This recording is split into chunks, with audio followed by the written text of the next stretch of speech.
Por mais de 3 bilhões de anos, a nossa Terra tem visto a ascensão e a queda de espécies.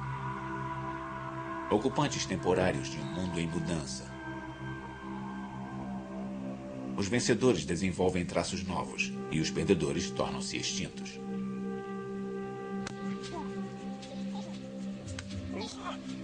E então, há cerca de 5 milhões de anos, surgiu um animal cuja vida foi modelada pelo pensamento, bem como pelo instinto.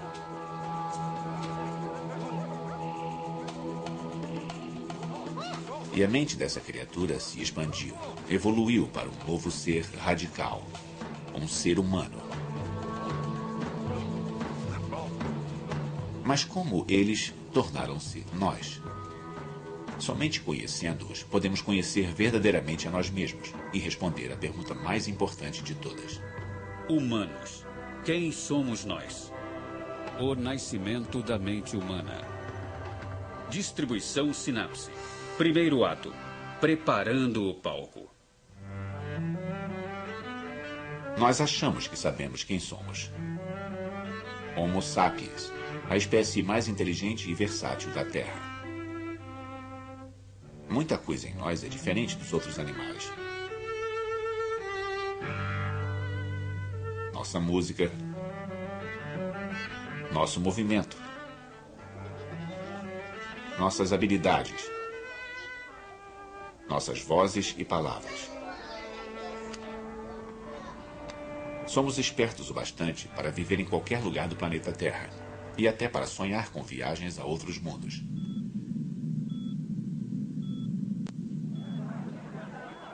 Mas como isso aconteceu? Por que somos tão singulares? Cientistas começaram a desvendar o mistério.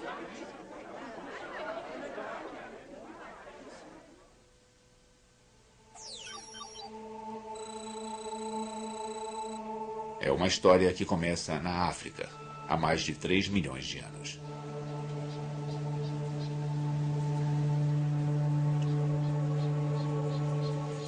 As selvas da África estão cheias de macacos primitivos. Seres que andam sobre 4 membros. Ninguém os chamaria de seres humanos. Mas há feras novas na área. Macacos que andam sobre apenas 2 pernas. Esta criatura nos dá um indício do nosso parentesco. E a espécie mais conhecida vem da África do Sul. Aqui ao meu lado direito está um antigo parente do ser humano chamado Australopithecus africanus, que viveu há cerca de 3 milhões de anos. Como podem ver, o nosso Australopithecus está de pé e tem as proporções do corpo bem primitivas, com braços relativamente longos e pernas relativamente curtas. Esta é uma razão pela qual é muito comum que paleontólogos chamem estes seres humanos primitivos de macacos bípedes. Os cientistas chamam isso de bipedismo. Começa com uma única família de macacos que carrega uma nova mutação genética. Genes que permitem que eles andem de um novo jeito. E floresçam. A evolução não é uma coisa que acontece por demanda. A evolução é um processo de seleção entre variações que surgem espontaneamente e sem uma razão particular.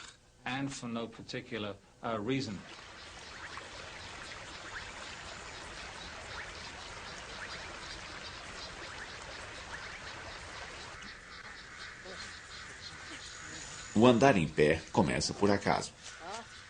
Mas ficar em pé é melhor para sobreviver. Se torna uma vantagem. Os cientistas chamam isso de seleção natural. Mas por que andar em 2 pés ajuda tanto? A resposta pode estar no clima. Outrora, a África era um lugar muito diferente. Não havia o deserto do Saara, nem a planície do Serengeti. Apenas florestas densas. Um paraíso para quem vive em árvores. Mas há 5 milhões de anos começou uma era de resfriamento global. Uma era do gelo na Antártida. E as geleiras arrastaram-se para o norte, roubando umidade dos oceanos e das nuvens. A África seca. Aquelas selvas impenetráveis viram florestas, bosques e planícies. Mas esse desastre não impede os homens macacos. Longe disso.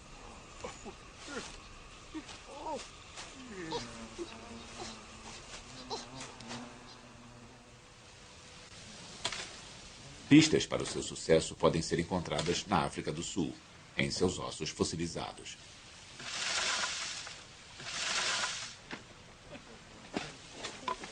Lee Berger é um paleoantropólogo, um especialista dos macacos que viraram os primeiros ancestrais dos seres humanos.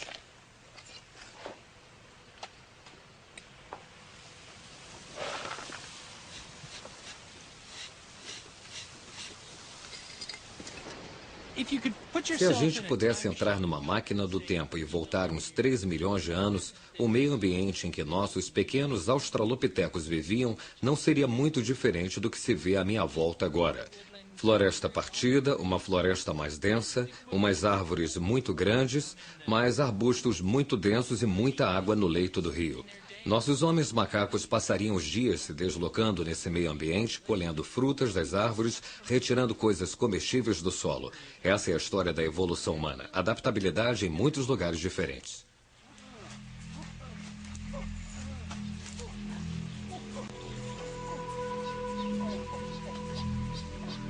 Os australopitecines podem andar de um pequeno grupo de árvores até outro.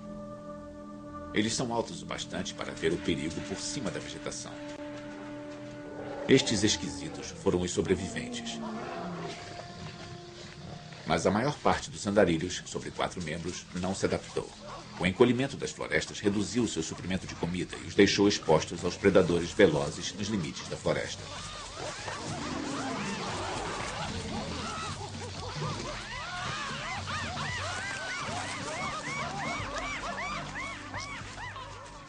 Muitos foram extintos. Os australopitecines tomaram florestas no leste e no sul da África.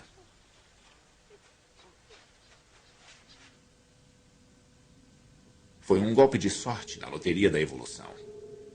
E em 2,5 milhões de anos, há 4 espécies diferentes desses macacos em pé, se balançando e desfilando pela África.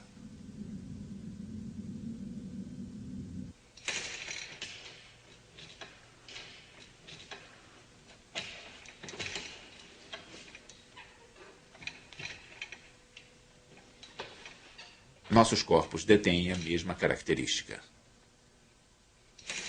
Braços para balançar. Pernas compridas para correr. Mas o trabalho de reengenharia da natureza nos deixou com muitas dores. Nós temos pés chatos, joelhos que se torcem, costas doloridas e todo um legado disso, de pegar um esqueleto essencialmente quadrúpede, um esqueleto de 4 pernas e deixá-lo de pé.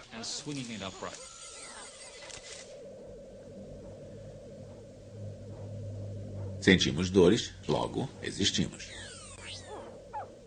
Mas um novo jeito de andar levou a um novo jeito de pensar? Os fundamentos básicos sobre o que nos torna humanos, o que nos torna fundamentalmente diferentes de todos os outros animais neste planeta, incluindo os nossos parentes próximos, os macacos, tiveram seus fundamentos nesses australopitecines. Quando andamos sobre 2 pernas, quando olhamos para o mundo como um objeto tridimensional a ser manipulado e usado, abrimos o mundo para nós a que nenhum outro animal poderia ter acesso do jeito que nós podemos ter. Ficando em pé em cima do capim, os homens macacos encontraram um mundo totalmente diferente de seu lar florestal. Mas eles perceberam isso? Seus cérebros não ficaram maiores. São do mesmo tamanho que o de um chimpanzé. Eles têm apenas 1/3 do tamanho do nosso. Mas às vezes, Tamanho não é tudo.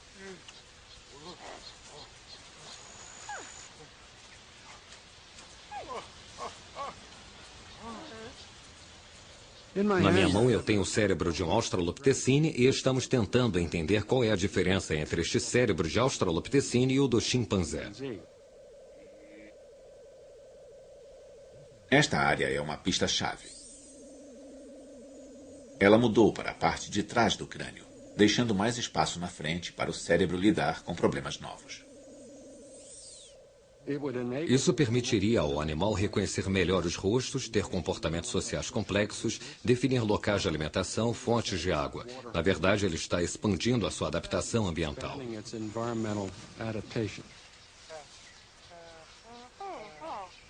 As regras são claras e cruéis.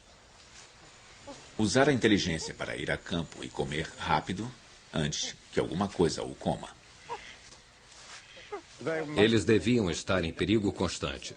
Então, uma das coisas que eu acho que deve ter sido importante foi reconhecer os sinais da natureza, aprender o que querem dizer os rastros no solo, manchas de sangue, vegetação partida, etc, etc. E isso parece ser uma coisa que os macacos pequenos e os grandes são totalmente cegos.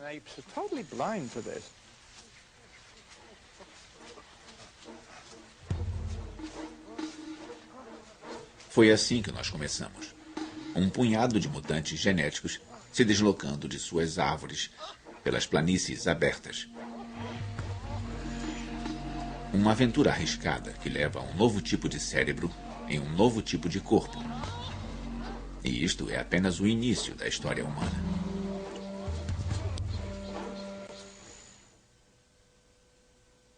Segundo ato, os primeiros inventores. Os australopithecines florescem na África há 2,5 milhões de anos. Um traço vencedor, nada ruim.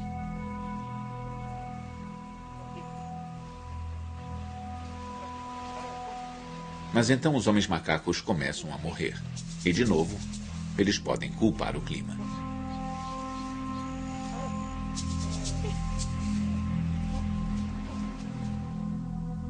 A crise é causada pelo resfriamento global.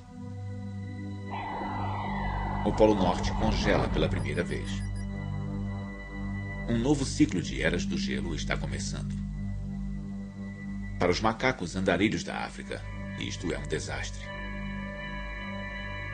De novo na África, as florestas diminuem e os capinzais crescem. Para os australopithecines, atravessar os longos campos significa passar pelo corredor polonês de predadores famintos. Eles precisam de comida, mas eles são a comida. O desafio é antigo. Evoluir ou morrer.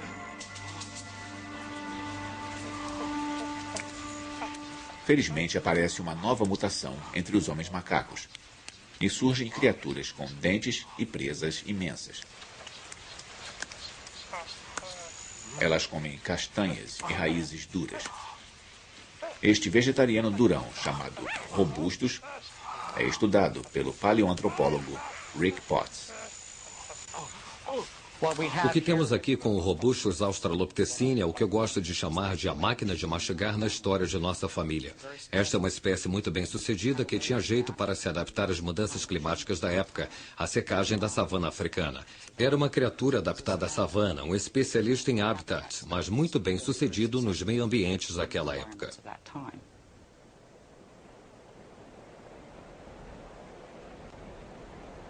Eras do gelo fizeram da África uma montanha-russa de séculos secos e úmidos.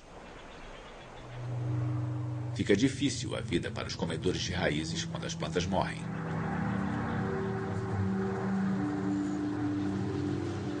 E após 1 milhão de anos, os robustos descobrem que se especializaram na comida errada. Eles morrem. Um beco sem saída evolutivo. Mas, por sorte, há mais de um jeito de evoluir para um homem macaco melhor. Quando os meio-ambientes mudam, há duas estratégias que podem ser usadas para a evolução dos animais. Uma é virar um especialista, se adaptar a uma faixa estreita e específica de habitats e condições, como a maioria das espécies hoje. O segundo modo é virar um generalista, que é expandir as opções da sua linhagem, diversificar o seu comportamento e ser capaz de viver em uma grande variedade de ambientes. Essa também foi uma estratégia bem-sucedida e importante, principalmente na evolução humana.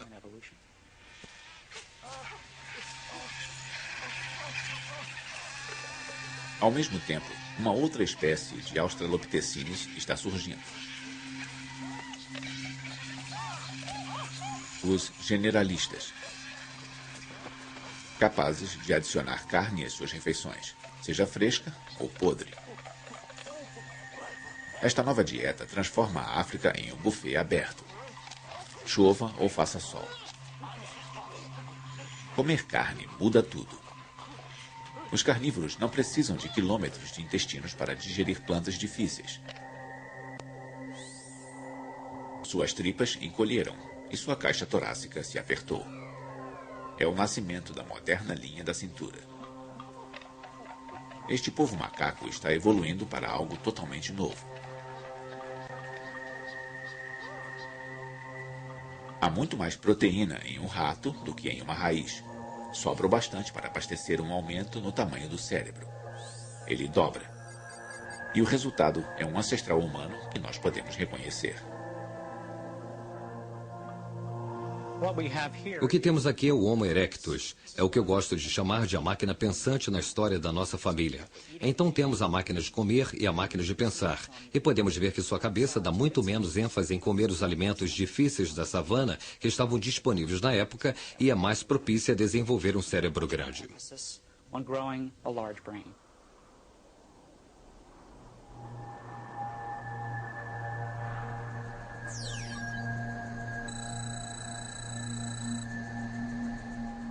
O humano que surge há 1.800.000 anos é obra da arte evolutiva. Alto e magro, rápido e inteligente.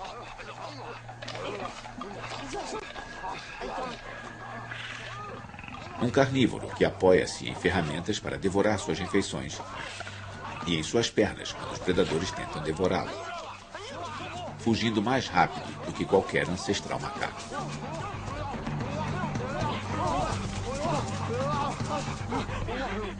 Ao meu lado está um Homo ergaster macho, ou também conhecido como um antigo Homo erectus africano, que era membro da espécie humana mais antiga que conhecemos e tinha as proporções do corpo exatamente como as nossas.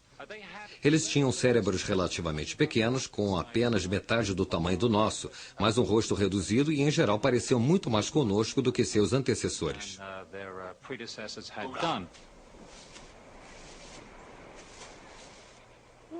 O Homo erectus é o primeiro a passar de 1,80 m de altura, o primeiro ser humano realmente à vontade nas vastidões.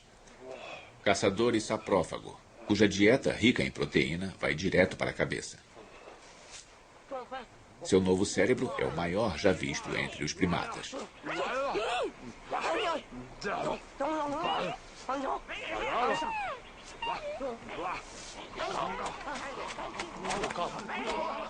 O Erectus ganha um cérebro grande por acaso, graças à sua dieta.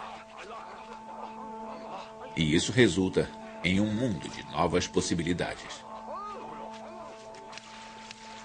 Ele começa a quebrar pedras para cortar e fazer ferramentas. Homem macaco algum jamais sonhou com tais coisas. O Homo erectus desenvolveu a capacidade de arrancar pedaços grandes de pedras das rochas e seixos. Temos, por exemplo, esta aqui, que tem esta marca imensa onde foi destacada de um pedaço de pedra bem maior. E aí o Homo erectus usava uma outra pedra para tirar lascas, ficando muito afiada.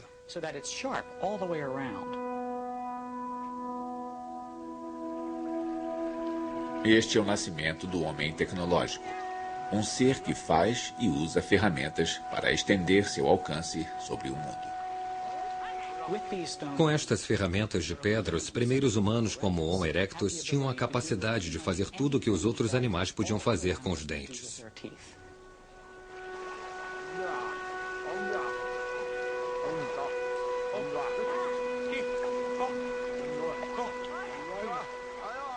O Erectus é o primeiro a ver uma lâmina em um punhado de pedras.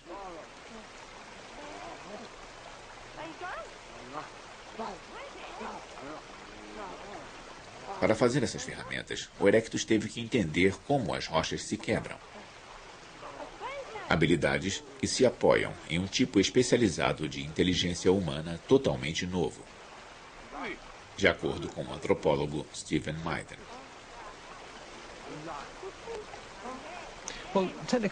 A inteligência técnica é um termo usado para nos referirmos a como alguém pode manipular objetos e fazer objetos de um modo muito complexo. O que a seleção natural parece ter feito foi botar em nossas mentes um conhecimento intuitivo sobre física, cultura material, fabricação de artefatos. Então, de modo simples, quando alguém cresce nessas sociedades, pode aprender rapidamente a usar essas ferramentas. É como aprender línguas hoje. As crianças adquirem isso, elas não fazem esforço algum.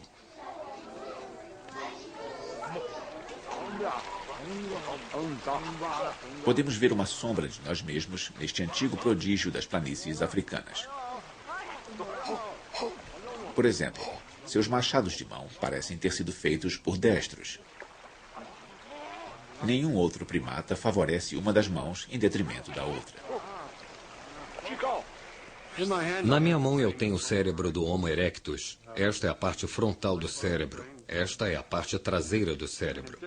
E além do seu óbvio tamanho maior, os dois hemisférios não são simétricos. Ou seja, o esquerdo na parte traseira é levemente maior e ele é levemente maior à direita na parte lateral. Nós achamos que isto tem a ver com a capacidade de distinguir direita de esquerda e nos dá a primeira evidência de destros no registro fóssil. Nossos corpos ainda se apoiam nessa divisão direita e esquerda.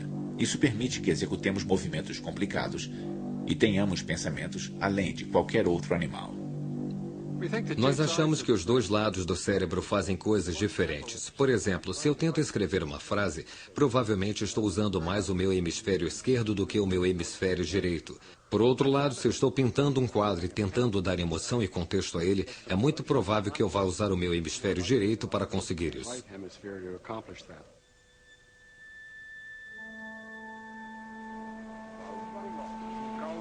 Um novo cérebro em um novo corpo.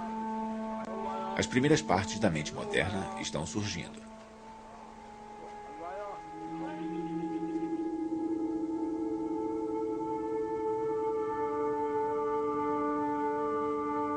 Com o Erectus, estamos a mais da metade do caminho que nos separa dos macacos. Mas nós devemos uma outra nova habilidade ao Erectus, uma que vai mudar o mundo. Terceiro ato, a mente social.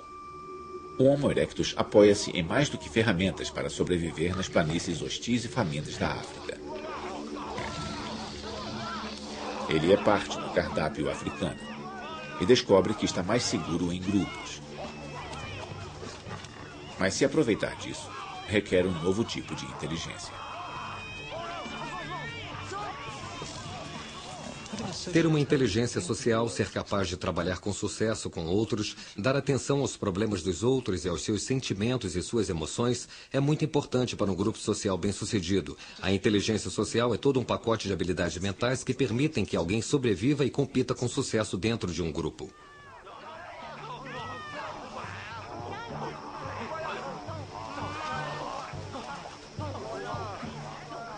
O Erectus vive em grupos de 2 a 100 pessoas, muito maiores do que qualquer sociedade de macacos. Para continuarem juntos, eles precisam se comunicar. Mas quanto de sua linguagem ele herda dos macacos?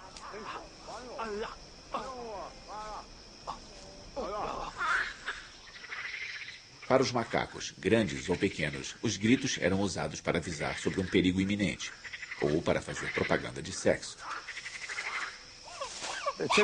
Um chimpanzé pode indicar por algum grito que está com fome ou que está irritado com um de seus colegas, ou pode emitir um som indicativo de que há comida por perto e que os outros devem vir e compartilhar.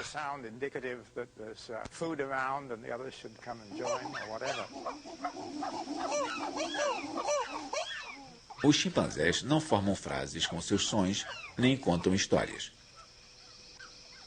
Mas ainda há ecos da fala dos macacos em nossa linguagem de hoje. Quando rimos, choramos ou fazemos gestos, ou quando ameaçamos as pessoas, o fazemos tal como os animais fazem com o seu sistema de comunicação. É a sobrevivência e é extremamente que coexiste com a nossa linguagem.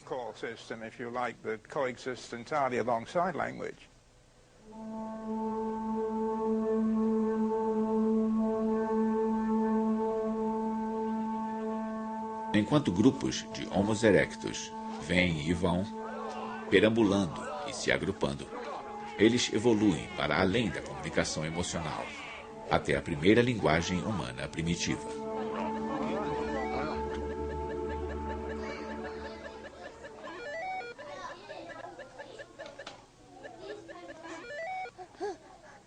Alguns linguistas acreditam que podemos ouvir os padrões de discurso do Homo erectus ecoando nas vozes de nossas crianças mais novas. Como a maioria dos mamíferos, o erectus e os filhos do ser humano moderno nascem com laringes altas. Isto restringe o alcance dos sons que eles produzem, causando o que chamamos de falar como criança. As crianças modernas crescem sem isso.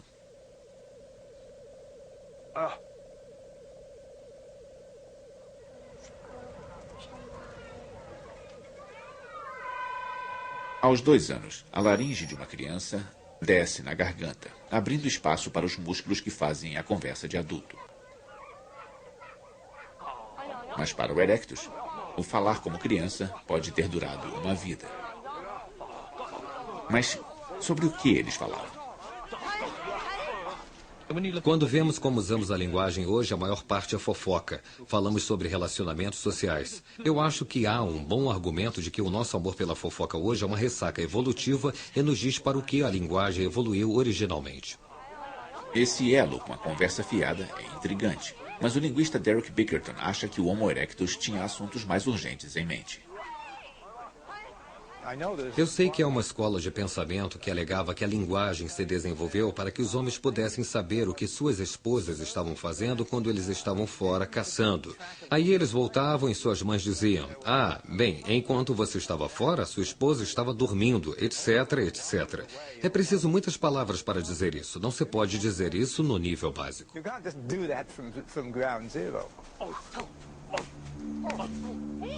O Dr. Bickerton acredita que as primeiras frases humanas foram informações sobre onde o jantar estava sendo servido.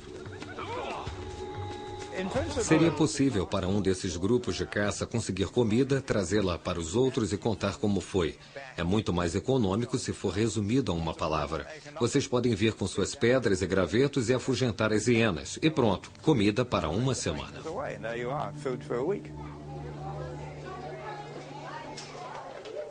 Os linguistas chamam esta forma simples de discurso de protolinguagem.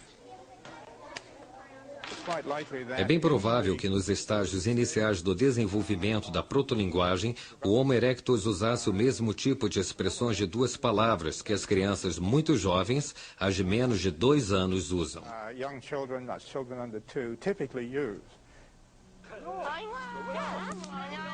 Ferramentas de pedra e a linguagem simples dão ao erectus uma vantagem evolutiva.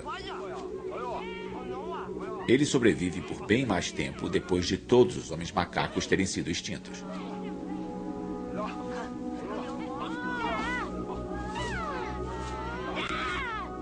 E há 1 milhão de anos, o erectus enfrenta a sua própria crise climática.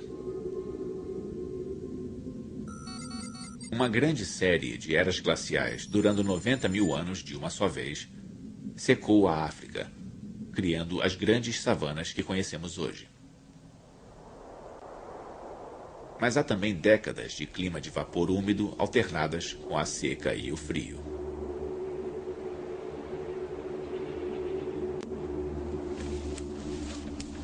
Quando o cardápio muda, o erectus tem que escolher novos animais e plantas para comer. Sua sociedade está organizada bastante para pegar suas coisas e se mudar com as estações. Eles são os primeiros nômades, seguindo grandes migrações de caças, se aventurando em território desconhecido.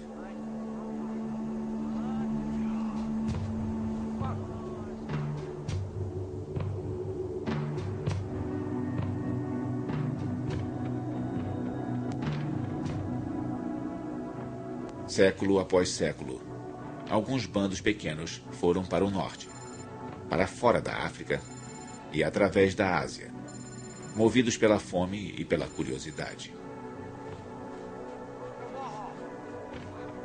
É o nascimento do desejo de viajar.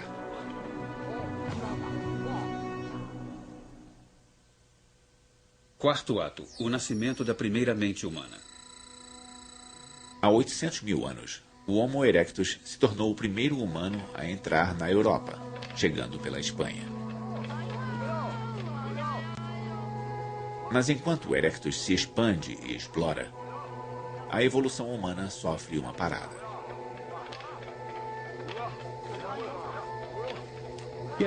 Durou muito tempo a presunção de que a evolução é um tipo de processo linear e que se os nossos ancestrais remotos tinham cérebros menores e nós temos cérebros maiores, então nas épocas intermediárias deve ter havido um processo lento de aquisição de aumento de inteligência.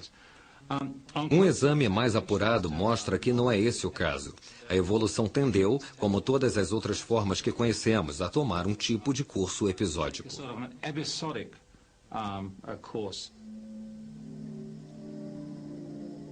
Com um cérebro da metade do tamanho do nosso, o erectus é capaz de falar e de perambular.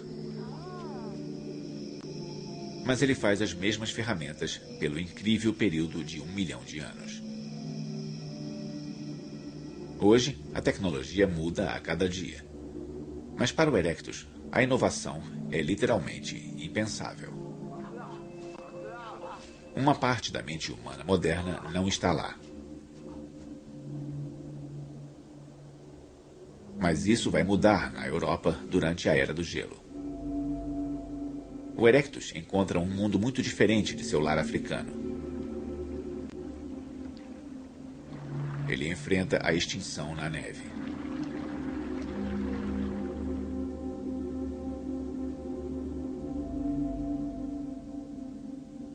Mas aqui, a evolução entra em uma nova fase de criatividade.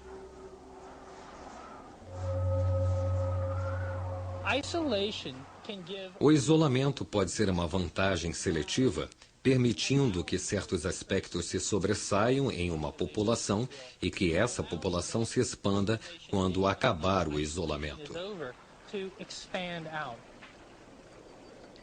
Há muito espaço na Europa para ficar isolado e para aparecerem novas raças de humanos. O tamanho do cérebro começa a crescer. Primeiro, há cerca de 500 mil anos, e depois, por volta de 200 mil anos atrás, um cérebro tão grande quanto o nosso, em uma criatura chamada de Neandertal.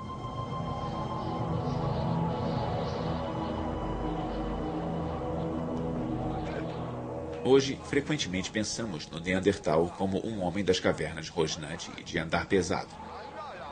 Mas ele foi o rei da Europa na Era do Gelo, capaz de inovar e sobreviver no frio.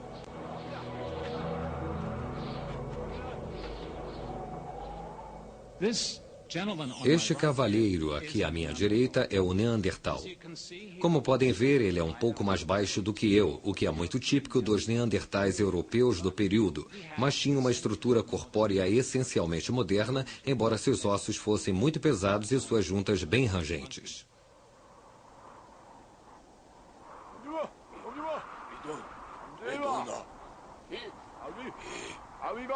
Os neandertais são baixos e têm bom isolamento térmico, feitos para sobreviver no frio.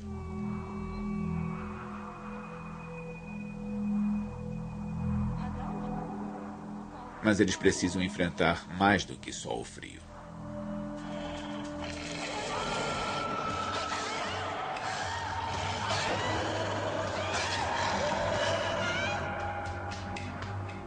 Há evidências de que os neandertais caçavam as suas presas, em muitos casos, em espaços confinados. E talvez por isso muitos neandertais apresentem ferimentos e fraturas. Isso pode ser resultado de acidentes de caça.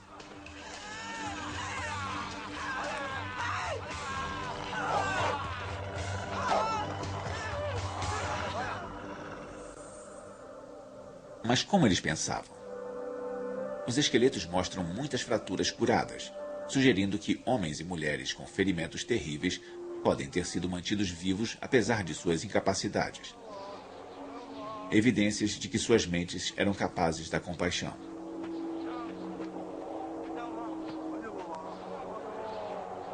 Outra pista do comportamento neandertal vem do formato de seus cérebros. Se olharmos o cérebro do Neandertal, todas as estruturas que vemos nele são quase exatamente as mesmas que vemos no cérebro humano moderno. Em outras palavras, não vemos diferenças essenciais entre o cérebro Neandertal e o cérebro humano moderno. Portanto, alguns acham que os padrões de comportamento Neandertal eram exatamente como os do moderno Homo sapiens. Mas nem todos concordam. Alguns suspeitam de que o pensamento neandertal era muito diferente do nosso. Eles possuíam uma mente fragmentada, de acordo com Stephen Mythen. Acho que os neandertais tinham o que chamo de mentalidade de domínio específico. Eles tinham inteligências independentes que não eram totalmente ligadas.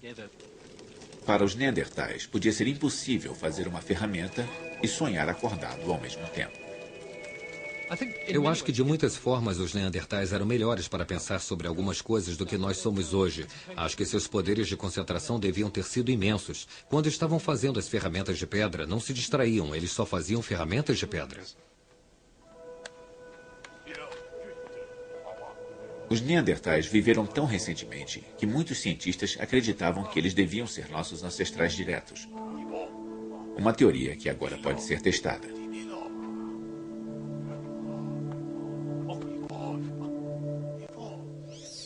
O DNA de humanos modernos e ossos de neandertais são comparados para identificar diferenças genéticas. Entre humanos e neandertais, houve 27 diferenças, muito mais do que encontramos normalmente quando comparamos um humano a outro. Isso demonstra que os neandertais e os humanos anatomicamente modernos são realmente muito distintos.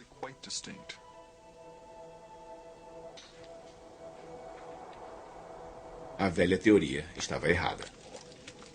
Os neandertais não são nossos ancestrais diretos, mas são nossos primos. Há 200 mil anos, a Europa era o lar de uma espécie de humano com um cérebro tão grande quanto o nosso. Humano, mas não um de nós. Com certeza não devemos nos considerar como a medida do que é o ser humano. Nós somos totalmente humanos e os neandertais também eram. Não somos o único jeito possível de ser humano. Os neandertais eram como nós em muitos aspectos, tão humanos quanto nós. E é difícil para algumas pessoas se acostumarem à ideia dos neandertais serem diferentes de nós, mas mesmo assim serem totalmente humanos.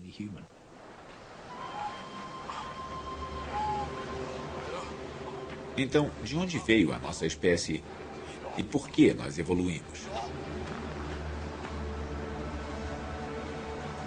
Este é o próximo e maior enigma na história humana.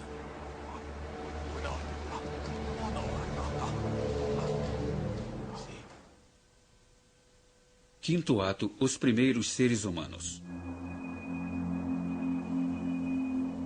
Não é fácil achar os ossos do primeiro Homo sapiens.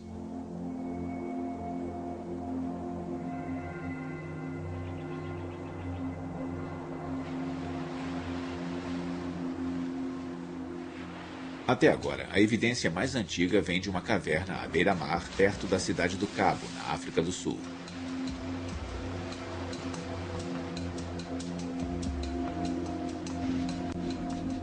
Os ossos têm 120 mil anos de idade. Hilary Deacon passou 15 anos estudando este sítio.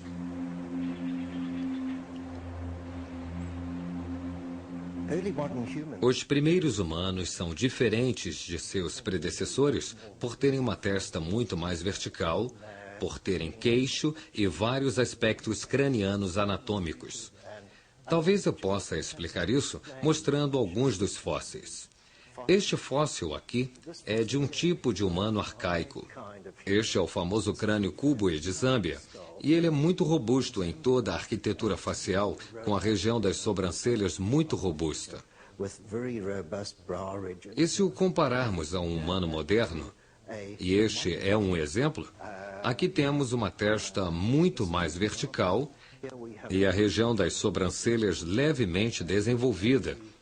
E este é um crânio muito mais esguio e muito mais gracioso.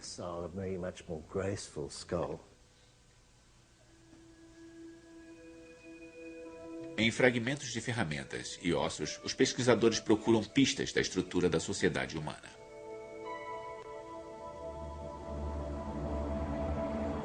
Esses humanos modernos usam ferramentas similares às inventadas pelos neandertais na distante Europa. Lanças e lâminas de pedra garantem uma dieta regular de focas, pinguins e peixes. Mas os cientistas duvidam que esses sejam os primeiros humanos.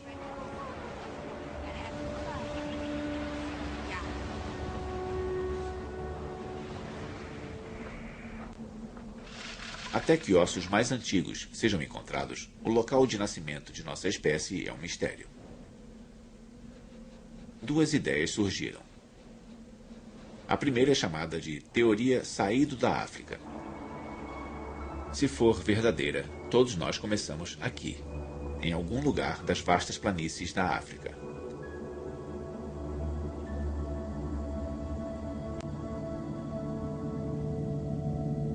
Ou o Homo sapiens se desenvolveu simultaneamente em vários locais, em 3 continentes.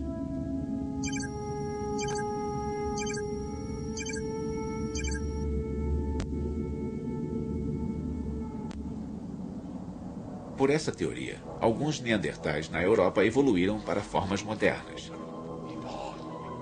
Na Ásia, o Homo erectus também fez a transição para um cérebro maior.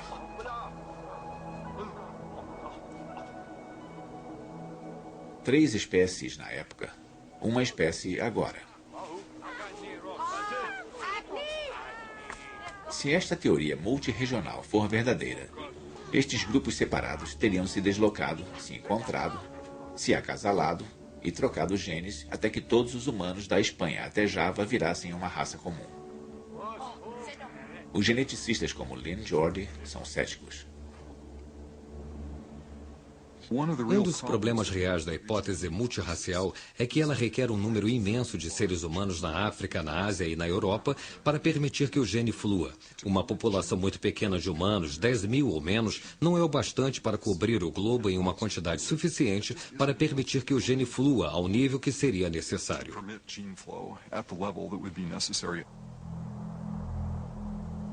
O mundo era grande demais e nossos ancestrais estavam muito espalhados. Mas novas evidências genéticas podem ser capazes de resolver o enigma de nossas origens e de explicar como um minúsculo grupo de ancestrais poderia ter sido a semente dos humanos que conhecemos hoje. Analisando o DNA de gente do mundo inteiro, os geneticistas podem calibrar um tipo de relógio evolutivo. Eles procuram mutações, mudanças aleatórias inofensivas em nosso DNA, que se acumulam com o tempo. Quanto mais antiga é uma raça, mais mutações ela deve conter. Os resultados são surpreendentes. Todos de fora da África têm um perfil genético muito similar, apesar das diferenças superficiais.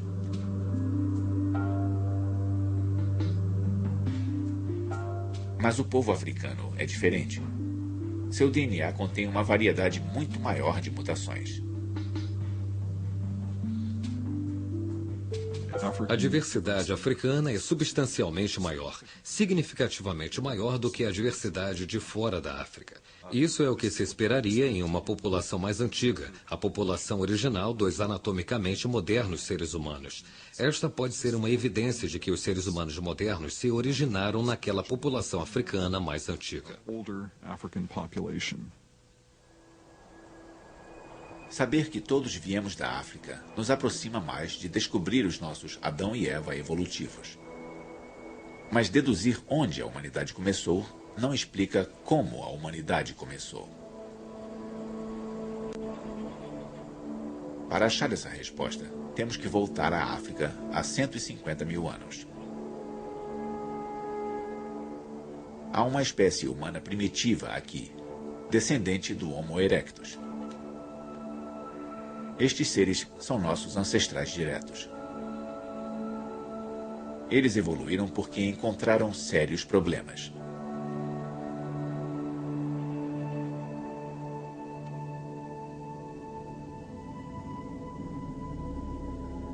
A Europa estava sob um frio profundo e a África estava tomada pela seca. Os desertos hostis se espalharam, criando barreiras que nossos ancestrais não podiam ultrapassar.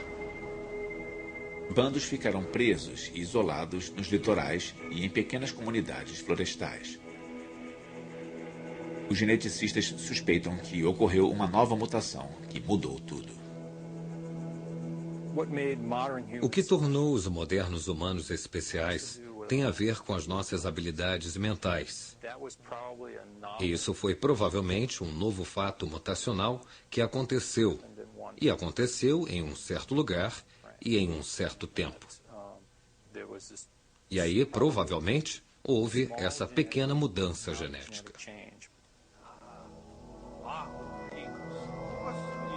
Uma mudança acidental em uns poucos genes pode mudar radicalmente o modo como as pessoas vivem e pensam. Seria uma mudança na tecnologia básica que eles usavam, talvez uma mudança no sistema social e, é claro, também pode ter sido uma mudança na biologia, na forma do corpo, ou talvez até uma mudança no modo como o cérebro operava.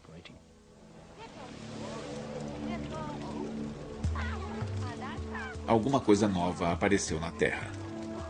Um pequeno clã de humanos que são os ancestrais de todos os que vivem hoje. Eles têm um novo tipo de mente, um pacote de capacidades que dá a eles um modo diferente de pensar. O nosso modo de pensar.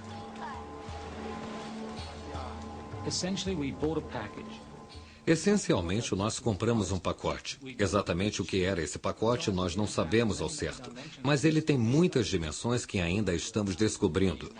Hoje você pode falar em computadores, sinfonias e foguetes à lua, esse tipo de coisa. Amanhã pode haver outras coisas de que você poderá igualmente falar que ainda não inventamos. O que nós temos é uma capacidade e ainda estamos explorando os limites dessa capacidade.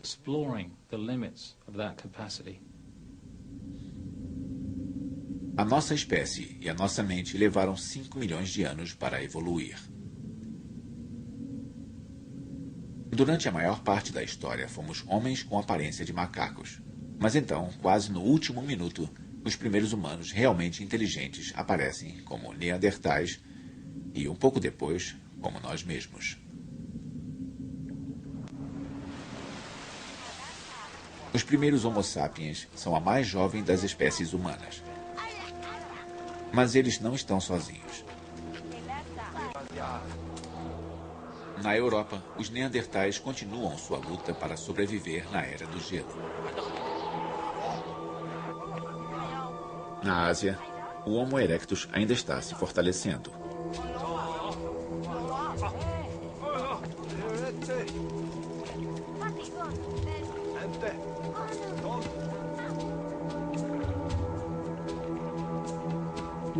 Nós tendemos a pensar que por estarmos sozinhos no mundo, o nosso jeito é o jeito normal de se fazer as coisas. Mas com certeza não é.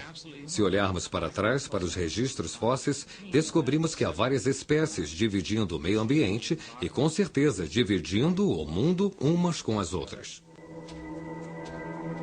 Não só uma espécie humana, mas várias.